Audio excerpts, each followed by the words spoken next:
Décembre 2025. Trois pétroliers russes quittent discrètement les côtes vénézuéliennes chargées de brut, cap vers l'Asie. En apparence, une simple transaction commerciale. En réalité, un tournant géopolitique majeur dont personne ne parle. Pendant que l'attention mondiale se focalisait sur les déclarations de Trump concernant le Groenland ou ses menaces tarifaires contre le Mexique, quelque chose de fondamental s'est produit dans les Caraïbes. Les sanctions américaines, présentées comme l'arme économique ultime, viennent de montrer leurs limites de manière spectaculaire. Aujourd'hui, nous allons décortiquer comment la Russie a réussi à contourner le dispositif de sanctions le plus sévère jamais imposé, pourquoi cela change la donne énergétique continentale et ce que cela révèle sur l'évolution du pouvoir mondial. Commençons par les fondamentaux. Le Venezuela détient les réserves pétrolières prouvées les plus importantes au monde, environ 300 milliards de barils. C'est davantage que l'Arabie saoudite, l'Iran ou la Russie.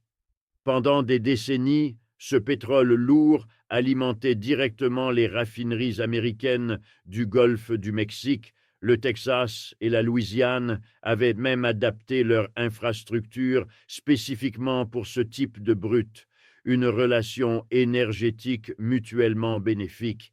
Mais les administrations Chavez puis Maduro ont transformé cette dynamique. Washington a réagi par une escalade progressive de sanctions qui ont littéralement paralysé l'industrie pétrolière vénézuélienne. La production a chuté dramatiquement, de près de 3 millions de barils quotidiens à moins de 700 000. L'objectif américain était clair, étrangler économiquement le régime jusqu'à sa chute. La stratégie a provoqué une catastrophe humanitaire, poussant des millions de Vénézuéliens à l'exil, mais n'a pas atteint son but politique. Maduro est toujours au pouvoir. C'est précisément dans ce vide que la Russie s'est engouffrée avec une stratégie parfaitement calibrée. Quand les compagnies occidentales ont abandonné le Venezuela, Rosneft, le géant pétrolier contrôlé par le Kremlin, a intensifié sa présence.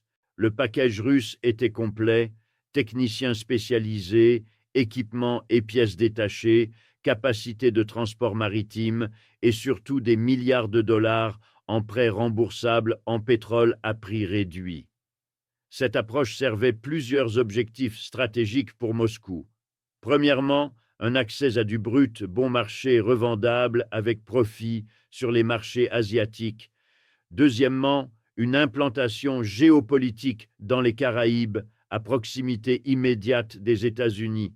Troisièmement, et c'est crucial, une démonstration mondiale qu'il existe des alternatives à Washington. Le message était puissant. Si vous êtes sanctionné par les Américains, la Russie peut devenir votre partenaire. Ce narratif a trouvé écho en Afrique, en Asie, au Moyen-Orient.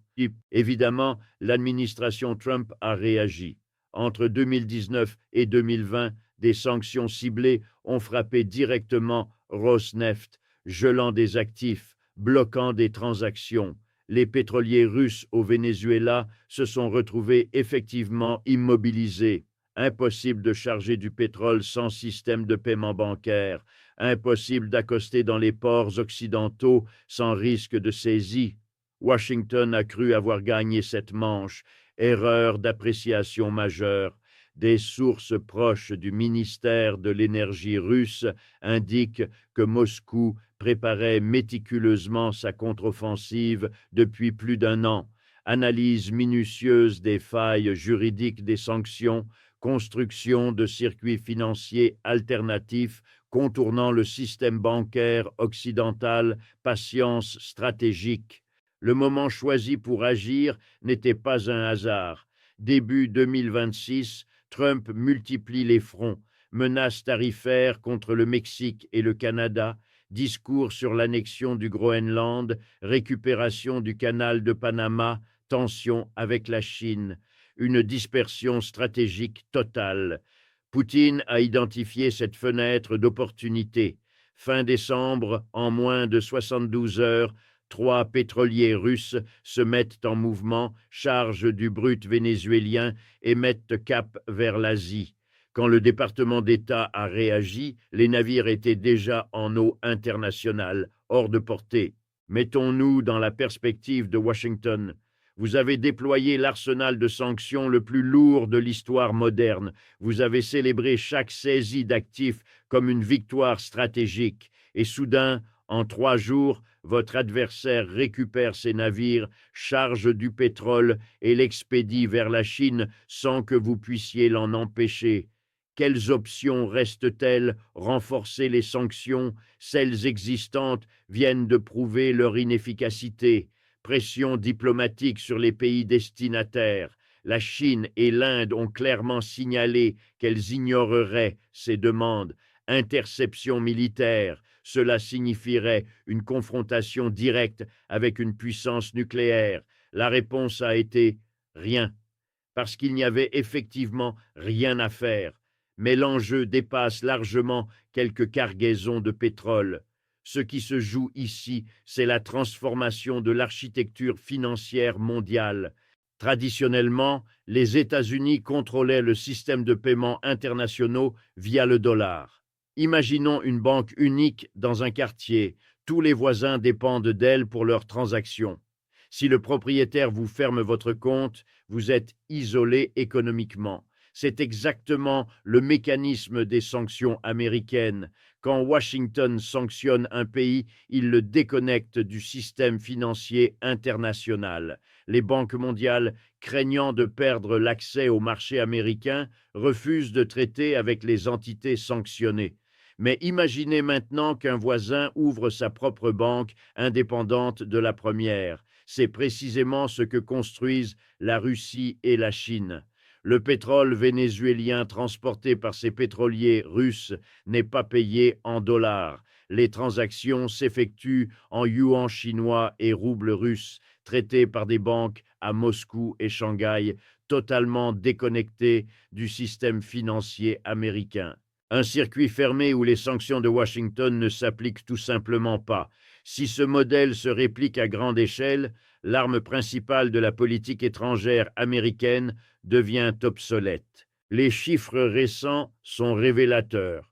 La production pétrolière vénézuélienne, effondrée à moins de 700 000 barils quotidiens, remonte progressivement. Les analystes estiment qu'elle pourrait atteindre près d'1 million de barils d'ici avril 2026. Avec les pétroliers russes opérationnels, ce brut a des acheteurs garantis en Asie.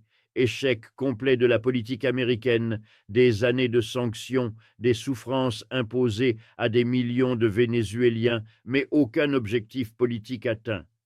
Maduro reste au pouvoir, le Venezuela demeure allié de Moscou, et maintenant Poutine opère librement dans ce que Washington considérait comme son arrière-cour.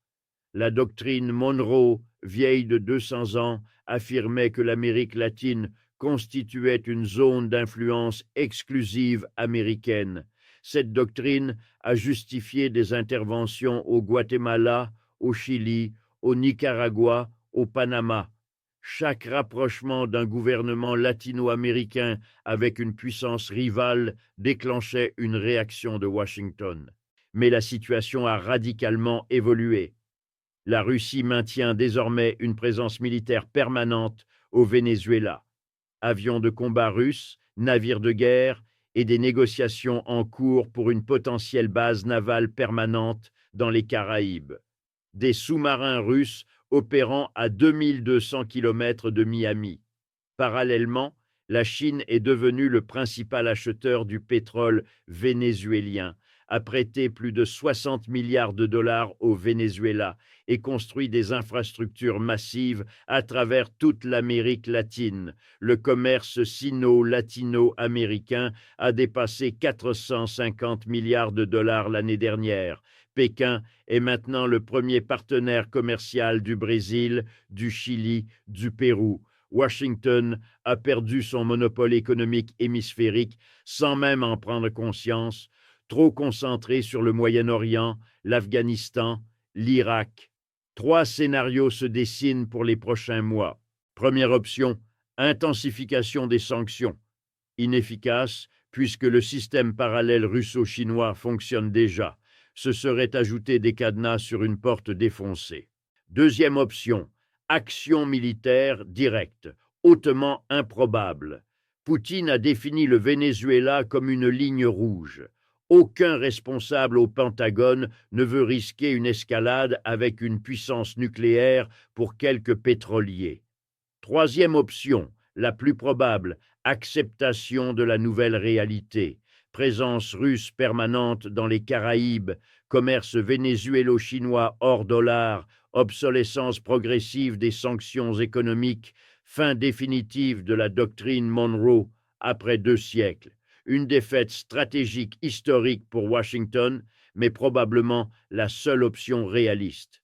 L'histoire démontre que le pouvoir des nations n'est jamais permanent. L'Espagne a dominé 4 continents pendant 1 siècle. La Grande-Bretagne contrôlait 1/4 de la planète. L'Union soviétique semblait immuable. Tous se sont effondrés de manières inattendues. Les États-Unis ont été la superpuissance dominante pendant 80 ans. Rien ne garantit automatiquement que cela continuera pendant les 80 prochaines années. Ce qui se joue au Venezuela avec ses pétroliers russes opérant librement pendant que Washington observe, impuissant, est un signal clair de la direction que prend le monde. Un monde multipolaire où le pouvoir se distribue, où les sanctions perdent leur efficacité, où les États-Unis ne dictent plus unilatéralement les règles du jeu international. Dans les 60 prochains jours, davantage de pétroliers russes chargeront du brut vénézuélien vers l'Asie. La Chine continuera d'acheter sans considération pour les positions de Washington. Maduro se renforcera politiquement grâce aux revenus pétroliers qui recommencent à affluer. Et les États-Unis devront décider s'ils acceptent cette nouvelle réalité géopolitique ou s'ils intensifient un conflit qu'ils ne peuvent probablement pas gagner sans conséquences catastrophiques. Le plateau a changé. Les pièces ont bougé. La doctrine Monroe est morte. Et cette bataille a été perdue sans que Trump ne réalise même qu'elle se jouait. Voilà la réalité de la géopolitique en 2026.